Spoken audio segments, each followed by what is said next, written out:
J'imagine que la veille de votre mariage, vous n'avez pas envie d'être stressé, d'y passer des heures, d'être perdu dans toute l'organisation. Donc, c'est pour ça que je vous fais cette vidéo. J'ai vu trop de couacs sur les J-1. Je vous propose de vous donner tous mes conseils pour que cette journée soit optimisée et qu'elle ne soit pas source de stress la veille de votre mariage.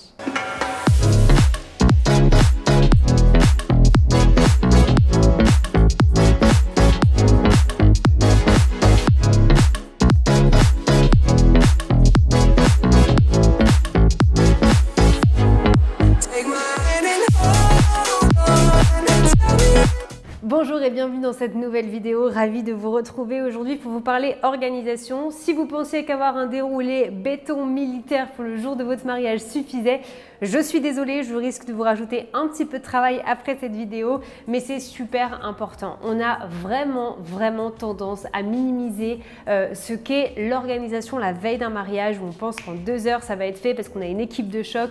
En fait, ça demande beaucoup plus d'organisation, donc c'est pour ça que j'avais envie de vous faire cette vidéo. Il y a quelques jours, j'ai reçu un message sur Instagram d'une d'entre vous qui me disait « J'hésite beaucoup à prendre le coaching, mais en fait, en regardant tes vidéos YouTube, j'ai l'impression que tu en dis déjà énormément. » Je vous le répète, les vidéos YouTube, c'est même pas 1% de ce que vous allez retrouver dans le coaching parce que des vidéos YouTube, vous avez quelques thématiques toutes les semaines qui sortent de 10 minutes mais vous n'avez rien en plus de ce contenu-là. Dans le coaching, vous avez plus de 80 documents qui sont à votre disposition. Vous avez des vidéos qui vont vous expliquer thématique par thématique ce qu'il faut faire de A à Z. Vous avez bien évidemment le suivi avec moi.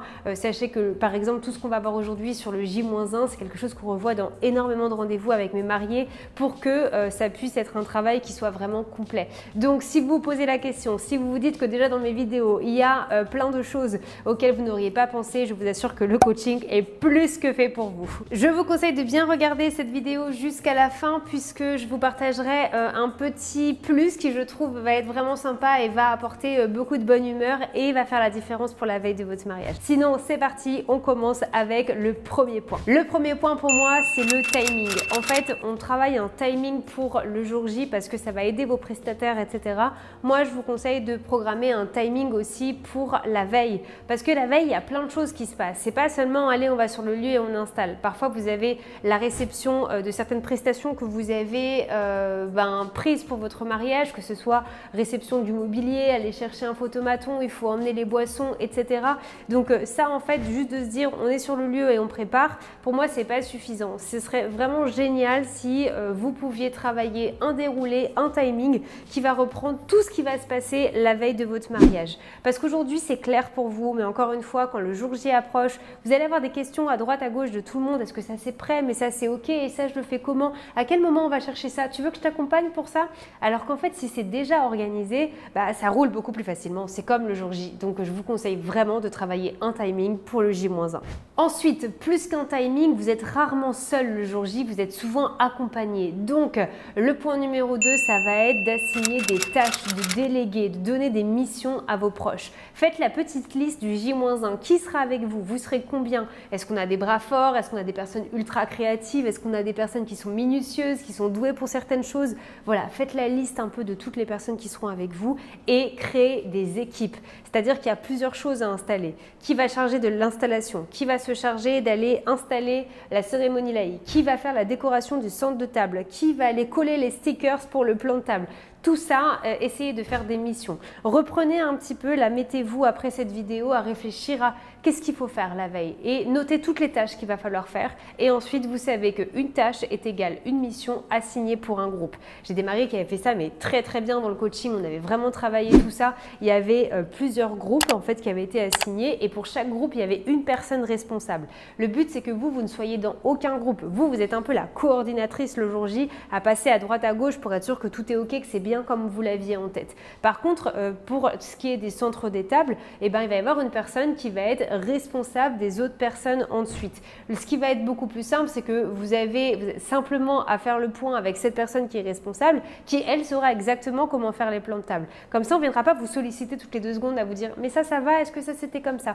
Et c'est beaucoup plus simple. Donc, faites des équipes, faites des chefs d'équipe et déléguez toutes les missions qu'il y a à faire. Point numéro 3 qui est selon moi essentiel, c'est le fait de passer par écrit tout ce que vous avez en tête. Vous avez été globalement seul sur toute cette aventure mariage et des préparatifs, à imaginer votre mariage, à le créer, à l'organiser, à acheter, à concevoir. Le problème, c'est que là, il ne s'agit plus que de vous parce que vous ne pouvez pas tout organiser et tout préparer vous la veille seul.